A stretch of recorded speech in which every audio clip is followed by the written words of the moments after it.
Hello and welcome to the 9th episode of the Mike McNair Revolutionary Strategy Series. Today is Wednesday, the 17th of April 2019, and I'm your host, Tom O'Brien. This week we finish our reading of Chapter 3, The Revolutionary Strategy of the Centre. We are joined by Lexi and Rosa of Swampside Chats. This week I have the new patron Alex Marquez to thank. If you too would like to help keep the episodes flowing, you can join the Patreon gang for only $5 a month, or about $1 an episode. I'm close to hitting 50 patrons, upon which time I'll produce an extra Patreon-only podcast every month. The last few patrons who sign up from now till then will receive an exclusive handmade commie badge as a bonus. So if that's your bag, just click on that there Patreon button.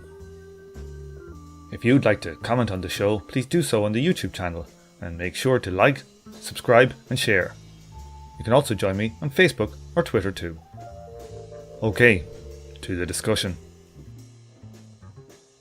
We have a small but high quality grouping today to read it with us. Let's go first over to Rosa. Rosa, how are you? Doing good. Reading McNair. Reading McNair, that's what we'd like to hear.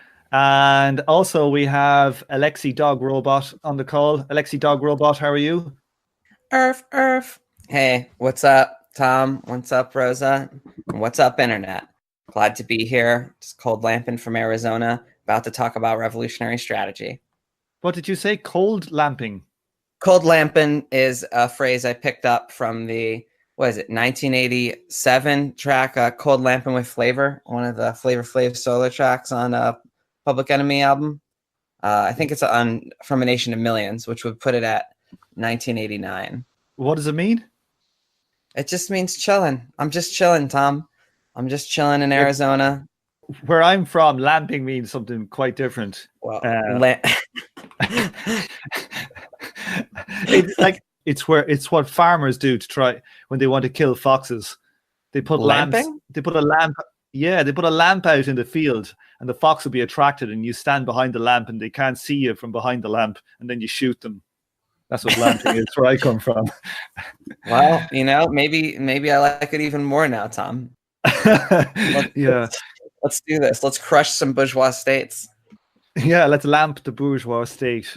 Here we go. Okay, so last week we got halfway through. This is chapter 3 from Mike McNair's Revolutionary Strategy book, and this is talking about the revolutionary strategy of the centre, which is what Mike McNair calls what the Kautsky et al. In the SPD did, and the Second International. Is it the Second International line? Is that accurate, Lexi? Yeah. In fact, on an interview on your show, Tom, from Alpha to Omega, he basically admits to using Kautsky as a stand-in figure for the founders of the SPD, August Bebel and Wilhelm Liebknecht. So it's a little more complicated even than just Kautsky, but that's the point. It's the ideological leadership of the SPD from its earliest decades. Last week we did the general gist of the strategy, which was the idea of patience slowly building up an organization and the self-emancipation of the majority. So today we're on to this section where he talks about the state. Will we have a go and rip into this? Maybe read the first little paragraph too. I'll hit the first one then. What distinguished the centre tendency from post-1917 communists most fundamentally was the belief that the working class could take over and use the existing state bureaucratic apparatus, a view developed most clearly in Kautsky's The Road to Power. This too had its roots in claims made by Marx and particularly Engels. So is that fair? Did Marx and Engels not repeatedly talk about smashing the goddamn state? Well, it's complicated. So they did talk about smashing the state on the continent. There's a book by an author, Perry Anderson, called Lineages of the Absolutist State, where he makes something along the lines of the argument that Marx's conception of the state that needed to be smashed was a sort of feudal holdover state, whereas his notion of the bourgeois state is different than we might imagine, because he sort of associates bourgeois states with the kind of contractual relations that you see in a constitutional government, maybe I'm not really sure what to say here, but he constantly is saying, well, yeah, maybe in like Holland or in like England or in the United States, there would be some way of doing this peacefully, of having a communist revolution and expropriation peacefully without having to smash the state. But on the continent, he's unequivocal. We have to break these governments. That's very Yeah, different than how Marxists tend to think today. yeah. I mean, Marxists now sort of tend to selectively read, like, sort of what he wrote about the Paris Commune and the Civil War in France as, talking about all states when it's mostly about, like, absolutist states rather than bourgeois states. And Engels, later on in writing about the United States, talks about how, like, the sort of, like, land ownership that is more common in, like, the United States sort of made it hard to organize as like the communist movement in the United States, or even just, straightforwardly normal labor movement. And that the only way that it would, like, the United States would only begin to develop such a movement if, like, by the time, like, basically they'd run out of land to conquer. That didn't really pan out, but there's reasons for it not panning out like that, and the land part is still functionally correct, in my opinion. But yeah, it's sort of interesting to read because this is like a strong contrast between how, like, Lenin portrays Marx and Engels' opinion on the state and Karl Kautsky's opinion on the state, and it seems to be more in line with what Karl Kautsky wrote rather than, like, say, Lenin later on. Can we read just a bit of this, because I find, well, I don't know whether if McNair is selectively quoting here, but some of this seems to me quite contradictory about what Marx says. For example, let me just read these two paragraphs here. In the Civil War in France, Marx had asserted precisely that the working class cannot simply lay hold state machinery and wield it for its own purposes, and had proposed that the commune as a model of the future workers' regime. In the first draft, indeed, Marx had characterized the commune by saying that this was therefore a revolution not against this or that legitimate constitutional republic or imperialist form of state power. It was a revolution against the state itself, of this supernaturalist abortion of society, a resumption by the people for the people of its own social life. So that seems to be kind of saying that we're not going to take over the goddamn state. We're going to, destroy it. Right, but it's specifically talking about it in, like, that one situation in the Civil War in France. Read the next paragraph. Okay, you do it there. Read it there, Lexi, then. All right. In an April 1871 letter to Kugelman, Marx wrote, "If you look at the last chapter of my 18th Brumaire, you will find that I say that the next attempt of the French Revolution will be no longer as before to transfer the bureaucratic military machine from one hand to another, but to smash it.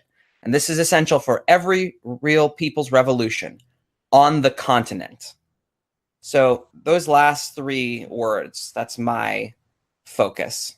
I think I misspoke a little bit about what the topic of lineages of the absolute state is about. But the overall point here is that Marx, even towards the end of his life, but especially during the 1870s, even after he writes the Civil War in France, he is still quoted in saying that, he thinks that there could be, in some places, a peaceful communist revolution. In kind of like my working memory, it's as late as like 1872 that Marx says. Let's see if I have a quote on hand, because it's something that shocks me every time. This is external to the book. There's the La Liberté speech, September 8th, 1872. He says this, "You know that the institutions, mores, and traditions of various countries must be taken into consideration. And if we do not deny that there are countries, such as America, England, and if I are more familiar with your institutions, I would perhaps also add Holland, where workers can attain their goal by peaceful means. That being the case, we must also recognize the fact that in most countries on the continent of Europe, the lever of our revolution must be force. It is force to which we must someday appeal in order to erect the rule of labor." So this is after he writes the famous passages about smashing the state. So if it seems a bit inconsistent, It's because Marx has a bit of a strange position on this that can only be understood by looking to the random shit that he says around his big texts. More than any other thinker is adjudicated by these little quips that he gives in speeches here and there. So this is Marx as Jeremy Corbyn. Well, if you think about it this way, is that Marx, for a lot of his intellectual life, not all of it, is working under situations where even the norms of what we would call, quote, bourgeois democracy, quote, that doesn't really fly. And there's a bunch of liberals who are too, cucked by the Junker state or something, like too loyal to the aristocrats to actually install rule of the bourgeoisie in a forceful, violent way. But he still sees the value for workers that there would be something like, I don't want to put it in Stalinist terms, but it's basically something like a bourgeois stage of governance. And that without some kind of passage into that, there's not enough liberty for workers to be able to organize out in the open and get a democratic foothold. He definitely didn't anticipate that the development of bourgeois government could actually be like a good check against workers' institutions. That's not something you find in Marx. He imagines that the more democratic freedoms we get, the better off things are going to be for the proletariat. We should probably discuss if this ever actually sort of happened. In general, you could probably just say no. There was no peaceful transition into dictatorship of the proletariat in history. And, the few attempts that you can find of it happening, I would say Chile under Allende. Allende? Yeah. Am I saying that right? Allende. Basically, under his presidency, I would say Chile was getting close to sort of a peaceful transition, because the stuff with cybersynth would go beyond simple social democracy in terms of including workers' participation in the process of production, and it would eventually eliminate the capitalist class. Cybersynth would have included more working class participation to the point where there wouldn't be a capitalist class per se, and the levels of nationalization would be ever increasing. And you could argue that it was heading towards a dictatorship of the proletariat peacefully until the military coup happened and Pinochet was installed. So that right there is sort of like a rebuff to any kind of peaceful transition into socialism being possible, sort of. Yeah, I don't think you have to accept that Chile is true dick prole to accept this argument. That essentially, if there's an attempt by a rising class to install its own supremacy, that it will be put down by force. Another good analogy is to radical reconstruction after the Civil War in the United States. This is made by W.E.B. Du Bois in Black Reconstruction in America. Very similar dynamic. There's pretty much the predecessor to fascism that ends up, crushing this. Even a bunch of the Republicans that helped to defeat the South end up throwing in with the former slaveholding class to crush radical reconstruction. It seems surprising to me that, especially with what we've been reading lately a bit on kind of Marx's anti-politics, if we want to call it that, this idea of thinking that politics is outside the social and it's a separate sphere, that Marx would actually fall for this thinking. Well, that's because anti-politics is like a shitty selective reading of Marx that isn't really coherent yet, at the bare minimum. I'm just going to cut you off there and just say that outright, because that's why it doesn't make sense with what Marx actually states. Well, what anti-politics is doing is basically in the light of some of the problems with Marx's, later reflections on the state, that I think Engels makes some headway into, but he also has problems, that they try to do a radical rereading of his more Hegelian phase, which it is an undertone that exists throughout his work entirely, but he's a bit more schematic about it when he's younger. He's thinking much more in terms of abstraction and these kind of bong rip theories. And I do wish Grant was on to defend their theory, because I have the same kind of misgivings about it as a complete reading of Marx. But if you try to synthesize these two things, what you basically end up with is Marx has the naive hope that some kind of form of bourgeois alienation could replace the absolutist military apparatus, and that somehow the proletariat, in this weird mode of unfreedom, could find a higher form of freedom. And that's really the Hegelian rub that exists even under his later work. It seems like a very obvious thing to me that if a new class is going to come up, they're going to have to, in the end, have to fight for it, for primacy. It just seems nearly like a self-evident truth. Well, I suppose the thing is, maybe Marx is saying that it's possible that you could do it in the UK, but it's not a given. Whereby he's saying, making the case that on the continent where they don't even have the bourgeois parliament, it's absolutely necessary to essentially have a violent revolution to abolish the existing class. Would that be a fair reading of Marx? On the continent. On the continent, but in the UK, in the UK, he's saying it's a possibility you could have a peaceful, right, but it's not a given. Yes, I think that's fair. Yeah, I don't think he thinks peaceful revolution is inevitable anywhere. We'll make our own ideas on whether we think that's likely possible or not. It would seem unlikely, given history, that Marx had the right call on that. Do you want to take this one, Lexi, on authority? I want to read the thing right before it, because it directly continues from what I was saying and kind of echoes my comments about anti-politics. So that stuff about smashing the state, essential for every people's revolution on the continent, that was in the first flush of the revolutionary movement. Later, in the aftermath of the commune, the Bakuninists, the anarchists, argued that the mass strike revolution was to abolish the state. In response to the uselessness of the Bakuninist line, Marx and, in particular, Engels, quote, bent the stick against it in a number of texts. Now, bent the stick, meaning, exaggerated in order to make their point. So let's see.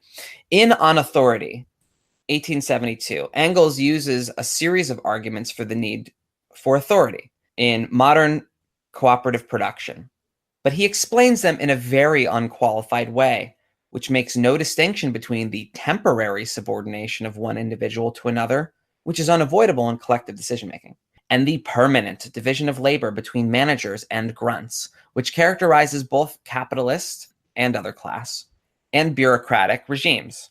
Engels' arguments in this respect were to be used both by Kautsky against the left communists and by Lenin in the 1918 through 21 process of the construction of the bureaucratic regime in Russia. This is a particular stage in Engels and Marx's sort of career. If you're following their pivots back and forth, they have to, after 1848, the workers' movement is crushed, the liberals betray the proletariat, and the socialist movement and the workers' movement go underground, basically until the Paris Commune and that era. There's a couple of uprisings as well that lead to an uptick that inspires them to try to start the First International. Well, they have to go hard against the state. After the Paris Commune, they have to kind of go hard against anarchists. And then what's going to be talked about later is then especially Marx, but also Engels, towards the end of their lives, are dealing with the Lassalleans in the SPD. They're dealing with the right socialists, the people that are loyal to the Tsarist state, or at least want to make a compromise with people loyal to the Tsarist state. Not Tsarist, Junker, to the Junker state. So this is the German state. The German aristocratic regime. That sort of accounts for why they're so inconsistent. They're always in the middle of a polemic. And so if you take them without the polemic, it just seems like, well, what are they arguing against? Let's have a read here on what Engels said about the state in 1891, now that we have it in context. In reality, however, the state is nothing but a machine for the oppression of one class by another, and indeed in the democratic republic, no less than in the monarchy, and at best an evil inherited by the proletariat after its victorious struggle for class supremacy, whose worst sides the proletariat, just like the commune, cannot avoid having to lop off at the earliest possible moment until such time as a new generation reared in new and free social conditions will be able to throw the entire lumber of the state onto the scrap heap. Well, that's Engels being a stagist. Yeah. And Marx, if you read the Gotha program, you'd have to think he was a stagist too, that it wasn't just going to be, we have the revolution and then it's communism the first thing in the next morning. Yeah, the question is, when they're talking about smashing the state, which parts of the thing that we call the government do they mean? It becomes clear when you read a lot of radical literature around this era that people mean something slightly different by the state than just the kinds of governments across history. Although then there is a kind of theory that collapses all that stuff, but whatever. For a lot of people writing around this time, the state is like something like the modern militarist state or something. This is a lot of it you would think would be like getting rid of the armed forces being structured the way they are, letting things being run by district, or, the army being democratic, lots of these things that would change the nature of it so much that it wouldn't function in the same way at all. It would be hard to equate the two different types of states. Yeah. I think it was hard for Marx and Engels to believe that something like the United States would turn out with the kind of insane imperial apparatus that that it currently has. The way Hal Draper explains it is what Marx means by the abolition of the state is sort of the abolition of like what essentially makes the state sort of like a bourgeois brutal, state, that sort of thing, military apparatus, police, that kind of thing, that like reinforces the state as a function, as sort of like a means of like asserting class authority. And instead, what remains is like the administrative functions of the state. So all the means by which, society is managed through the administrative apparatus of it. Yeah. The idea would be, let's put these social administrative functions in the hands of society. And let's get rid of, I actually always liked this term. It's the body of armed men that stand apart and against the proletariat, that stand apart and against the working class. It's not simply some kind of decent expression of the will of the people or what have you. This is its own thing. It's kind of hard to actually imagine what it would mean to have social administration without this kind of stratum forming that reproduces like manual intellectual labor or something. It's hard to imagine what this would be, but that's the gist of it. Participatory economics, motherfuckers. Paricon. Well, I'm joking. No, but you can imagine systems being built whereby people aren't. The problem is not imagining and designing the systems, I don't think, so much as to how the hell you actually would even get to there. I don't know. There's a lot of thought experiments about this. How do you create a new form of social administration that doesn't end up using a special body of armed men against the general population? I don't know. It's a real puzzle. It's not something that is obvious, and it's something we have to kind of argue for. And that's sort of the whole reason that one of these theories, that the Marxist state theory exists, and why Marxists come to such incredibly different conclusions about the state. Well, to be a Marxist just means to be anti-state. Bakunin was right. Let's just get rid of the state. Actually, to be a Marxist means let's just replace everything with the state. Let's replace every corporation with the state. Let's replace the family with the state. Let's replace the state with the state. Like every single position on the state is represented within Marxism. So Engels then, in his 1895 introduction to Marxist class struggles in France, he asserts, with the SPD's successful utilization of universal suffrage, however, an entirely new method of proletarian struggle came into operation, and this method quickly took on a more tangible form. It was found that the state institutions in which the rule of the bourgeoisie is organized offer the working class still further levers to fight these very state institutions. The workers took part in elections to particular diets, to municipal councils, and to trade courts. They contested with the bourgeoisie every post in the occupation of which a sufficient part of the proletariat had a say. And so it happened that the bourgeoisie and government came to be much more afraid of the legal than of the illegal action of the Workers' Party, of the results of elections than of those of rebellion. Okay, so this is Engels saying that the state became extremely afraid of parliamentary left organizing. It's kind of problematic, right? In a manner of speaking, if you don't have a special definition of state, right? He's basically claiming you can use the working class can commandeer parts of the state against the bourgeoisie.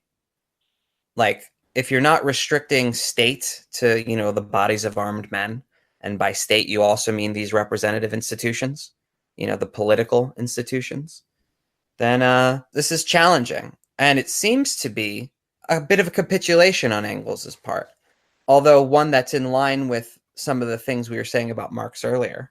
It should be known that the SPD popularized that essay as the tactics of social democracy, and it often censored the parts where Engels is still like, yeah, I'm still down for the rev, I'm still down for an insurrection, and we still gotta do violent shit, but all I'm saying is that this is an admissible tactic as well, and maybe it might be even more effective. The SPD censored this introduction and made it seem like Engels went full Bernstein. He set up this initial chapter as saying that, Marx and Engels were essentially mixed in their ideas of whether parliamentary reform could be revolutionary in its end or whether you needed violence. So they seem to have been mixed. And the SPD seem to have gone along the lines of, we just should win everything that we can, all these democratic roles. But how does this fit in, though, with the idea of non-coalitionism and non-taking power, if they're actually getting involved in like local dog catchers votes? Because he's making that kind of point here, isn't he? He's saying here that like they did particular diets, municipal councils, trade courts. At what level does that become actually being part of the state? Yeah, this is the danger of claiming that you can use the bourgeois representative institutions against the bourgeois state. I'm going to call it that. Like, I think there's a difference between these representative institutions and the military apparatus, right? I think it's a hard sell, even if you make that kind of distinction. All I can say is that this never happened before. They didn't see the rise and fall of this movement. Engels isn't writing in the year of our Lord 2019. He hadn't seen 1914. He didn't see that sort of stuff. It was plausible at that point in time, and this is why a lot of people went along with Bernstein, right? Once Engels died, is that it was plausible that, look, we're just doing better and better. We used to be illegal. Now we're one of the biggest parties in the country. Let's just keep pushing people. And that kind of political inertia can be addictive, And yeah, for all the reasons you said, Tom. I mean, it's that kind of thing that has led some people to be like, well, to say that the state is just bodies of armed men, I mean, that's so vulgar. Look at the way representative institutions draw people in. And then they'll say, yeah, but there are things funding those representative institutions. Look at the way those people funding those representative institutions reconstruct everything. And in some forms of Marxist theory, you just get these expanding circles where they sort of start putting everything into the state because everything sort of supports the way things are. They make it almost metaphysical. You're right, Tom, that this is the beginning of how people get subsumed into the state. But also, I would just throw a caveat that maybe some of these institutions could be used in a way to attack the state. That's what, Bebel and Wilhelm Liebknecht were trying to do at first by having parliamentary seats in the German Reichstag and just screaming about the Juncker military apparatus. That's what they were attempting to do. I think I need to do an episode on Sinn Féin in Northern Ireland because they've done a strategy of patience and of abstaining from going into the British Parliament for over 100 years. And it's definitely worked for them. But they do enter into local positions of power, but nothing that's, say, to do with the British state. So it's interesting that we can see a very, not exactly the same theory or political strategy, but a similar one. And it's been highly effective. So this is why I think what we've just talked about, what you just said there, is about why he throws this weirdo kind of theoretical interlude in here into this chapter. So he's like trying to say that actually what we need as Marxists is a theory for understanding these transitions and what needs to be done to go from, feudalism to capitalism, or from what other ones has he got in here? He has antique state. He talks about China's antique state into a feudal state or whatever. That much like we need to understand what is the theory of going from capitalism to communism. He's making the case it should be an all-encompassing theory. Now, whether that's possible or not, different organizational or social structures might require different understandings of what is needed to break each one.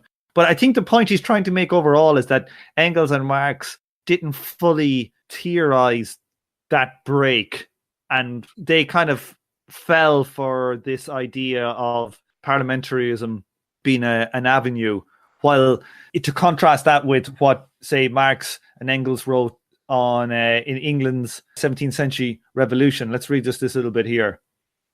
Although M. Guizot never loses sight of the French Revolution, he does not even reach the simple conclusion that the transition from an absolute to a constitutional monarchy can take place only after violent struggles and passing through a republican stage, and that even then the old dynasty, having become useless, must make way for a usurpatory sideline.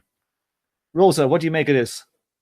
Yeah, it makes sense because there's like no democratic mechanism to work through, so violence is the only real option in this situation for him.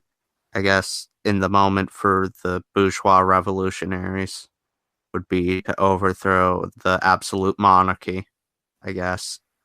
It is kind of strange that he put so much importance into the political, bourgeois political organizations. Well, imagine it. Like, you're in a situation where there's no real free speech or free organization. And, you see the labor movement in Europe is basically associated in the long term with the introduction of universal suffrage. That link doesn't really exist in the United States. We had a situation that was actually kind of more similar to Germany. I'm making a very rough analogy, so bear with me. Where a relatively, conservative figure made a populist move. I suppose it's hard to call a lot of people in American politics conservative, but the way history looks at Andrew Jackson, I'll just put it this way, due to his special role in genocide, is not especially fond. But universal manhood suffrage happened under Andrew Jackson. And there was a similar move in Germany under Bismarck. So there are countries there are exceptions to this. But in a lot of Europe, and then to get women to vote eventually, there was a huge socialist involvement in getting basic ass democratic rights that most people just associate with bourgeois governance now. So it's sort of understandable to me. If you imagine that the whole history of the socialist movement was trapped in the bourgeois epoch, well, they were still working out the kind of society that we're attacking today. So if Marx was naive about the nature of bourgeois democracy, is he also naive about the nature of the proletariat being emancipatory? If you take the kind of Kautskian read of Marx, there's something very naive about it. Well, that the more capitalism there is, the more proletariat there are. And the more proletarians that are made, the more disciplined and educated and skilled we'll become. There's definitely a naive reading in there. I don't know if that's Marx's. I think Marx is a bit more subtle on the issue of the proletariat, and on mainly because he was a little more consistent with that. He never got to write his book on the state. He had a big old plan. I'm going to write a book on international state system and the bourgeois state and the finance markets. I'm going to write a book on, and he died before he could finish his book on capital. I don't know what 300-year-old Marx would have worked out on the subject. Imagine his poor body BO at that stage. Oh, Christ! Imagine fucking carbuncles. Oh, imagine how big his open sores would have been after 300 years. Let's not give that too much thought. I just want to give McNair a shout out for page 60 because he links a bunch of Marx texts. He links Critique of Hegel's Philosophy of Right from like the 1840s. He links, a speech from the 1850s. He links the Civil War in France from the 1870s. He links Engels' critique in the 1890s. He talks about Marx's late work in the ethnological notebooks and even Engels' origin of the family. And he, in a little more than a page, gives you the common core between all of Marx's and Engels' views on the state. I think that's just an accomplishment in itself. He is a very erudite young man, is Mr. McNair. Let's give him then a little bit of chance to talk, because we've been quoting Marx and Engels all over the goddamn place. Rosa, do you want to read this paragraph then? What is missing is a general theory which will explain why the absolute monarchies had to be smashed in order for fully capitalist states to emerge. In the process, which was completed in the Netherlands in 1609 and in England in 1688, but was not completed until 1871 in France and 1918, perhaps even 1945 in Germany. That's a bit weird. What do you mean? Well, he says that the absolute state in Germany wasn't fully eliminated until 1945. I mean, I don't necessarily think Nazi Germany is not absolutist, it's a dictatorship, military dictatorship, but obviously it's modern, I guess. It's modern and bourgeois in its nature. Or maybe, I don't even know, actually. Maybe he's making the point that, like, post 1918 to even up to 1945, Germany was, well, if it was either, a dictatorship or it was a highly dysfunctional bourgeois state, that it didn't really become functioning bourgeois until post-war. What I would read into that is that what was called the German Revolution of 1918 didn't successfully end up smashing the Junker state, and certain elements of that militarist apparatus rebuilt themselves into the Nazi state. But wasn't the Prussian Junker class hostile to Hitler? Yeah, so yeah. I'm not really sure that I buy this either, but that it's a parenthetical, Yeah. The reason that someone would put that there is it's sort of an Althusserian thing where you see the function re-established by other means, even if it doesn't fit the historical narrative. So I think that's probably a poor way to look at it too. Right. Maybe he's referring to the way in which the German state was hoping to return to, in least part, to some kind of pre-capitalist period of time in terms of German agriculture, industry, and maybe even the state. I wouldn't read too much into that. Yeah. I did want to highlight something before it, though. The thing that is being answered by this general theory is this cash value of McNair's summing up of Marx and Engels, which is both in Marx's Civil War in France version and in Engels' Origins of the Family version, is that capitalism inherits the state from the prior social orders. It is then rational to suppose that socialism, either as the dictatorship of the proletariat or as the first phase of communism, will inherit the state from capitalism. This is sort of an alternative here, is trying to explain, so why did these absolute monarchies have to be smashed in order for a fully capitalist state to emerge? Then the next paragraph gets into, it's not going to be enough to have just that micro theory about just smashing the absolute monarchies. How come those late antique states had to be smashed in order for feudal states to emerge? Like in the former Roman Empire, even though it never happened in Byzantium. I guess the point being that he's trying to analogize between smashing the absolutist state and moving on to a bourgeois form of government, and smashing the ancient state, moving on to a feudal form of government. He's saying a theory here. Is he literally trying to make out that the theory should correctly be you have to smash the capitalist state? Is that his general point? The overall thrust, yeah. For every transition, there has to be a smashing of the organizational structures of the class in power from the class that's challenging. What I read into him, or what I think is there, what I think he's saying is that, the organization of the institution that they use for class rule has to be destroyed, and then the rising class builds a new type of organization that fits its own interests. This is what you might call the, quote, class character of something.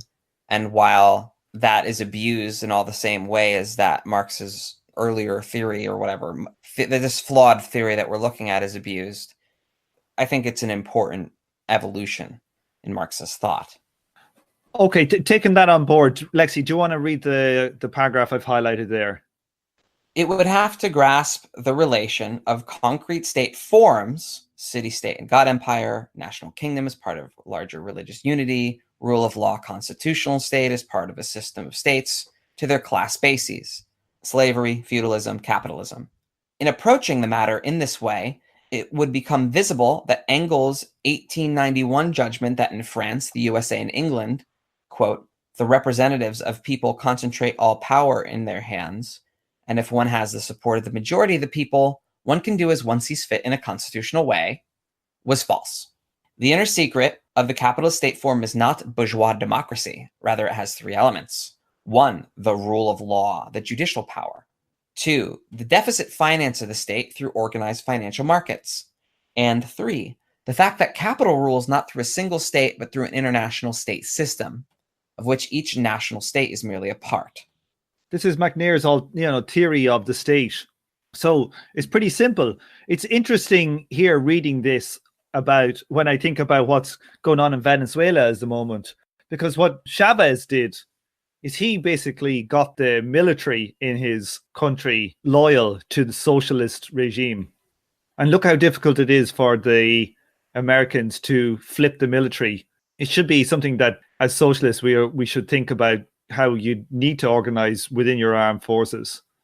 Sorry, I know it's a bit of an aside, but it just jumped out to me when we read that. It's interesting, but it's very different in the way that, let's say, Lenin organized in the armed forces.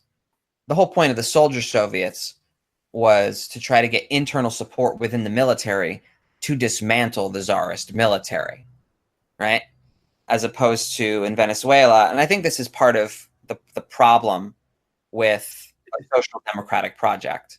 Trying to get the national, basically, what you might, I'm forced to call it like a bourgeois state form. There's nothing about it that's especially crazy different than other modes of bourgeois administration. And, trying to reconcile that to a socialist project when you have a big special body of armed men, this is a hard sell and perhaps even a contradiction in terms. Yeah, well, I probably should be more clear when I'm talking about Chavez. He was a social democrat. He wasn't like a communist, but it's just interesting to think about. That's all I would say there. Yeah. So this is him putting forward then his different theory. What do we make of it? Honestly, this is what jumps out at me when I look at historical materialism as an elaborated form. If I wasn't being confronted with Engels's later quotes, I would have thought that, at least the beginning part was kind of Engels's theory. The actual criteria for bourgeois governance is clearly McNair's. But in reading this, I realize how much of this historical materialist look at the state across different societies and the theory of the class state having to smash the previous state, how much of that is an advance on Marx and Engels? I quite like the way he uses democracy. He doesn't like to call it bourgeois democracy. I think there's something, in a way, it's kind of like calling, the Stalin stuff communism. I don't really feel like that was true communism. I think it kind of hurts the debate by calling it that. Similarly, I don't think we gain all that much by buying into the idea that we live in democratic government proper. We live in some kind of liberal bourgeois regime, but it doesn't seem like I don't know, maybe I'm being too naive, but doesn't seem like there's a sincere effort to really get people to actually be engaged with government. This seems like a management, scenario. This is not a democratic scenario. Why does he leave out the armed forces in these three elements of the state? I suppose that the state is the armed forces, and this is the bourgeois version of it.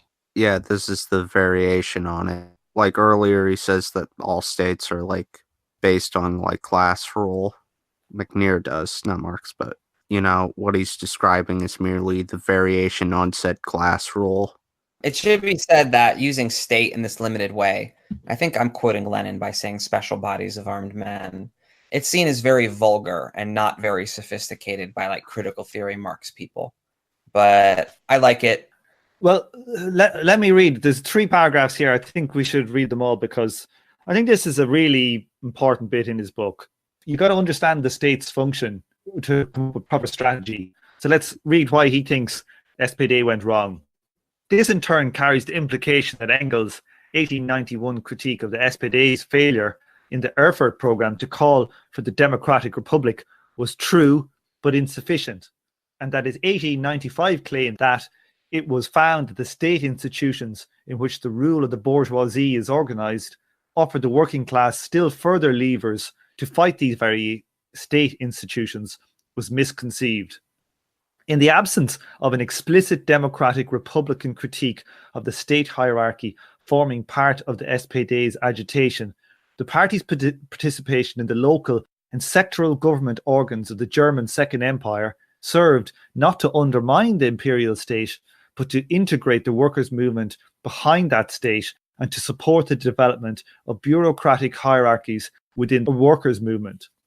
The problem of failure to grasp the character of the nation-state system as part of an international state system and subject to the world market was one the centre shared with the right wing, these are the coalitionists, and was more profoundly disastrous than the failure to grasp the problem of the class character of state forms. It too has its origins in Marx and Engels. So he's burning Marx and Engels here. He's burning the SPD. He's burning everything to the ground. This is why he kind of sounds like an autonomist, you know? He's like, look, they were all wrong about the way the state works. And actually, you can see a line from Marx to Engels to the bad parts of the SPD. It doesn't totally come out of nowhere. That's rough. And you know what? That's some good-ass ruthless critique. Loving it. I think I've actually said that before in like a previous podcast, I remember. Like maybe it was on Swampside, but I kind of actually remember saying that Marx was not particularly that great on like state theory, and that like sort of the supposed revisionism of Karl Kautsky came from Marx and Engels. Wasn't so much revisionism as like a partial selective reading. Now it does have still remain like relatively accurate. I just want to point out that I've never seen Marx advocate for trying to use an element of the state against itself on the continent. That is something that Engels does that I don't think Marx does. And it's because, honestly, Engels sees potential in the SPD that Marx, I don't want to say he didn't live to see, because he saw some of it. But he was quite harsh. He was quite critical about these efforts. And they tried to, keep some of their harshest criticism private because they didn't want to hurt it. So we're back to essentially the last major subsection in this chapter, which is the nation state. This is getting into the idea that the nation state is not an island, and you got to organize if you're communist along an internationalist line. So to start off this section, he quotes the Communist Manifesto. Though not in substance, yet in form, the struggle of the proletariat with the bourgeoisie is at first a national struggle. The proletariat of each country must, of course, first of all settle matters with its own bourgeoisie. That's a strong opening line. Good man, Marx. Where shall we go from here? I did want to chew on that for a second. There's two things going on there. There's a claim that the essence of the struggle for the proletariat is not national, right? But in form, it is. That's something that Marx retains throughout his whole life. However, the proletariat of each country must, of course, settle matters with its own bourgeoisie, first of all. I don't know if he ever abandons this position, but I think you can accept the former without accepting the latter. It might not be possible in the United States for us to, first of all, settle national matters, But I still think ultimately that it will be often national in form. It will be in contested elections.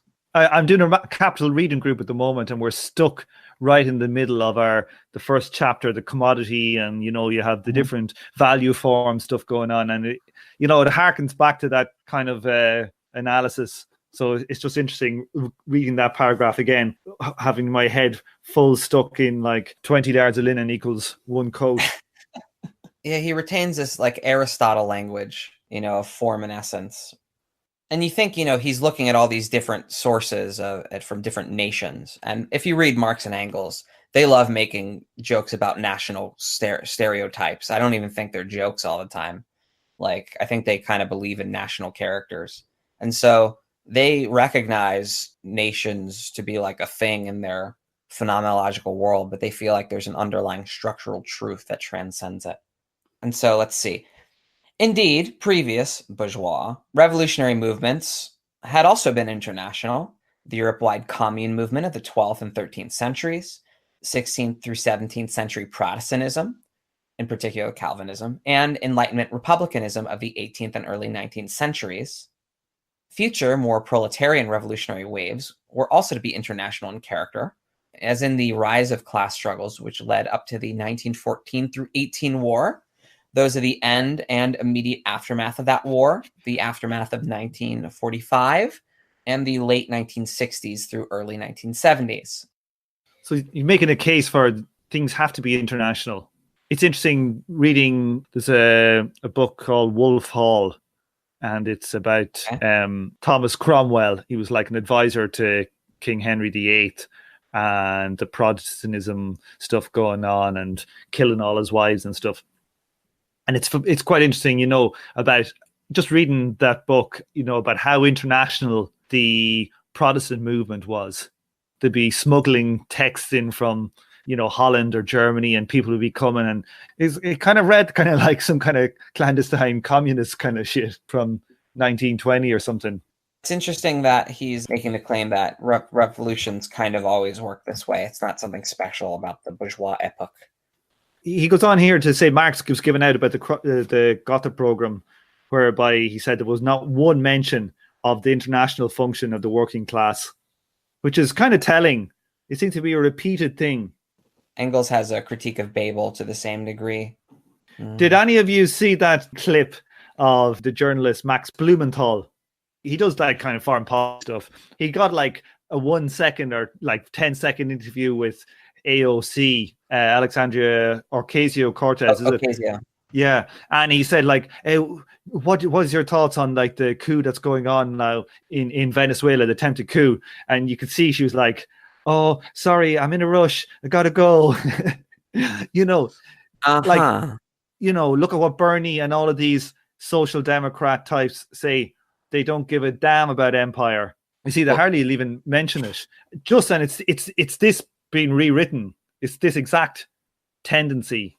I think we discussed it already in maybe one of the previous chapters about how, you can't talk about empire. You want to use that to fund your stuff. And it shows it in today's, people think, oh, this is all very high level shit. But in today's, like when AOC is asked a simple question about what's going on in Venezuela, she can't answer it for this type of reason. Which is why I'm not all that jazzed or excited about, the new wave of socialists and, or whatever, because none of them are doing what the earliest SPD people were doing. Actually, in a live stream that she did while cooking, she made a very brave stand in supporting the Venezuelan people and saying that the real issue was not ideological, but rather authoritarianism versus democracy. There you go. Very nice. Very nice. So we can just put all this other considerations aside. That's just the thing. Until our socialists, that people are screaming, oh my God, the socialists are coming. Until our socialists can give a more powerful condemnation than fucking, Rand Paul on the floor of Congress, I'm not lifting a finger. Well, to be fair, that Omar, I can't say her name, the one Muslim senator who identifies as an intersectional feminist rather than a socialist, is the only one that seems to be really standing up in public and saying, no, this is a coup. The opposition leader is right wing, and we shouldn't be doing this intervention thing. She's the only one doing it, and she doesn't even identify as a socialist at all. Full firing squads for her by the DC commentariat as well. That's why Ocasio-Cortez gets all the attention she does, largely, I think. She knows the game, but they can put up with somebody who just wants a bit of healthcare, but they can't put up with somebody who's anti-imperialist. The difference in treatment that Miliband gets compared to Jeremy Corbyn, you can't touch the empire. I don't want to overstate the level of that Jeremy Corbyn is a revolutionary, because, he gets the same kind of inflated threat treatment that AOC and Bernie does. But because the British state is less embedded in the world order, there is more room for somebody like him to critique empire and, military apparatus. And Jeremy Corbyn is probably the most anti-imperialist major party leader in British history. Without doubt. In Western political history? I wonder. There may be exceptions here and there. I can't think of American presidents which are more opposed. Like in modern Western European political history, I don't think there's ever been like the number one or two party leader who was an anti-imperialist.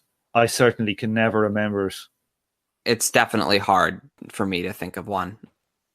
Actually, was there a Swedish guy in the early 80s, and then was he assassinated? There might have been Emmanuel. If Manuel's here, he might be able to tell us. See, yeah, that's why I'm hesitant to say and just sweep whatever, heroes lost to history or under the rug. But needless to say that in order to play ball in the United States, you have to basically embrace empire. And until we get a lot of electoral efforts to the contrary, there's, really nothing to be too jazzed about in the legislature. Yeah, so he goes on to talk about how Engels said, Germany should be able to defend itself against attack. The German workers should not help in any imperial war. At the end of all of this, we get to this paragraph at the end.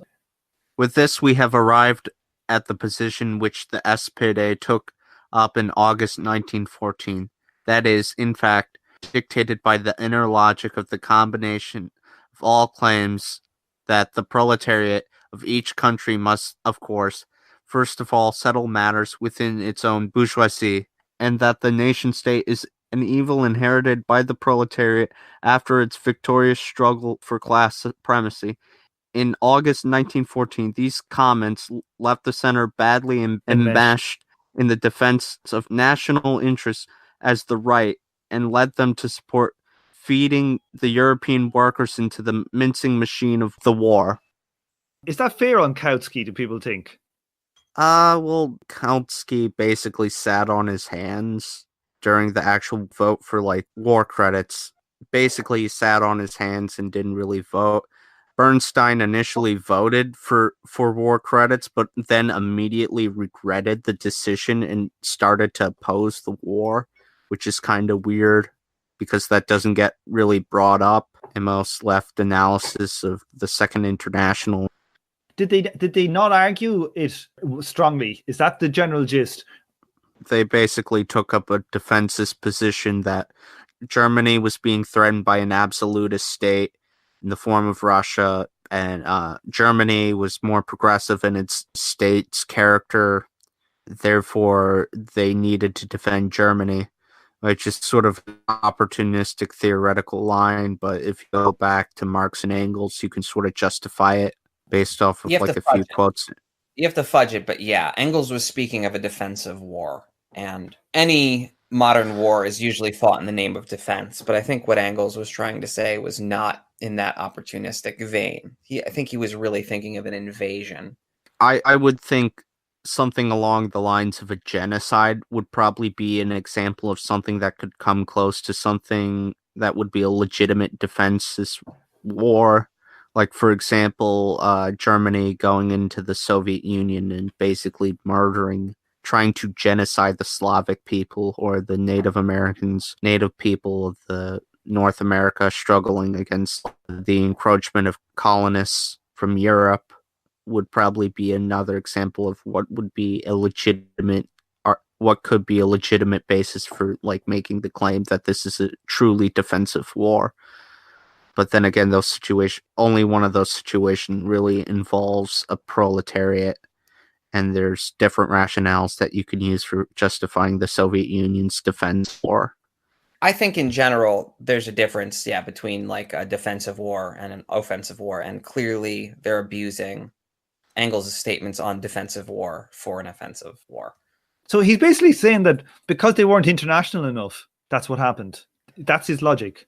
Because they didn't understand the bourgeois order has this place for the international state system. It's kind of a bit of jargon that he likes to use.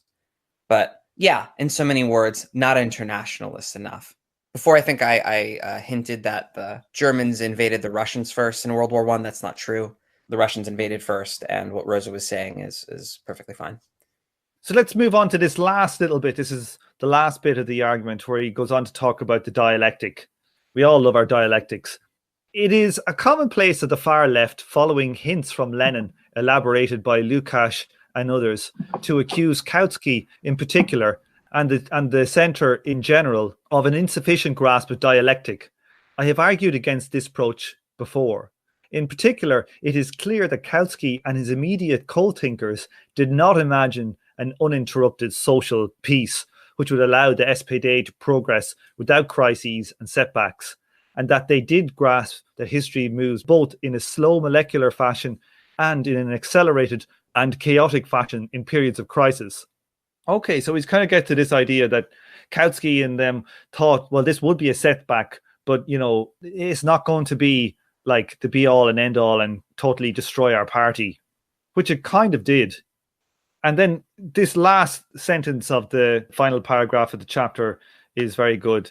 However, because it addressed neither the state form, so this is the general approach of this chapter, what we're talking about, the revolutionary strategy of the centre. So he's going to critique it. This is basically his critique of the strategy of the centre pursued by Kautsky and these guys.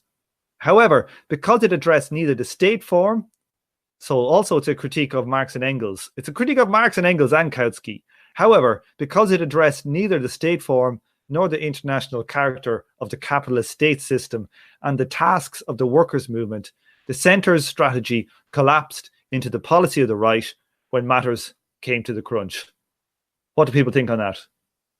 I think that's a fair assessment. And I think that's a lot of what McNair gets from Lenin and the Bolsheviks and the Third International amounts to this, that there's a broader world system that they're not taking into account. There's something about the character of bourgeois government that the Marx, Engels, Kautsky tradition, whatever gaps there is between Engels and Kautsky, there's a few things that they don't adequately capture. You know, we actually get a better understanding by at least paying attention to the negative critiques of, you know, Lenin and the Bolsheviks against the Second International, even if they don't present us with a fully worked out positive replacement. I think this chapter is excellent. I think this chapter is fantastic, as in, you know, it gives us what's good about the strategy of patience and the centre strategy, but he also takes the knife to it. You know, so I think it's excellent. Do we have any overall thoughts on it now that we've come to the end of it before we wrap up? It's a pretty sober synthesis of thoughts about the state in between the Second and Third Internationals. The next chapter is about war. And so we'll really get to dig into the issues we were talking about before with offensive and defensive war, with, you know, what Marx and Engels thought about war and conflict, under what conditions Marx and Engels suggested supporting your country's, you know, military. That gets tremendously complicated, and it is sort of rightfully one of those positions that Marxists get knocked for, not taking maybe seriously enough either way. I think this section sort of like lays out what would be the difference between, you know, sort of Kautskianism, orthodox Marxism, and what is often labeled as neo-Kautskianism. Major difference is that, well, the strategy of mass buildup of working class institutions in the mass party is maintained and built upon. The critiques of imperialism that Lenin put forward and the critiques of the state that McNair puts forward is internalized and used to like improve upon the already existing strategy and avoid the sort of like opportunism of the Second International that comes from their lackluster understanding of the state and of imperialism.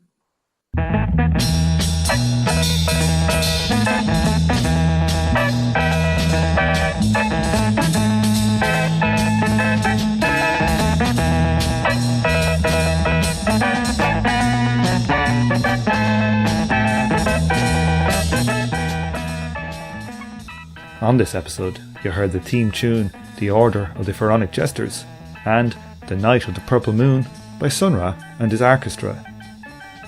Thank you for listening. Please join me for the next episode of From Alpha to Omega.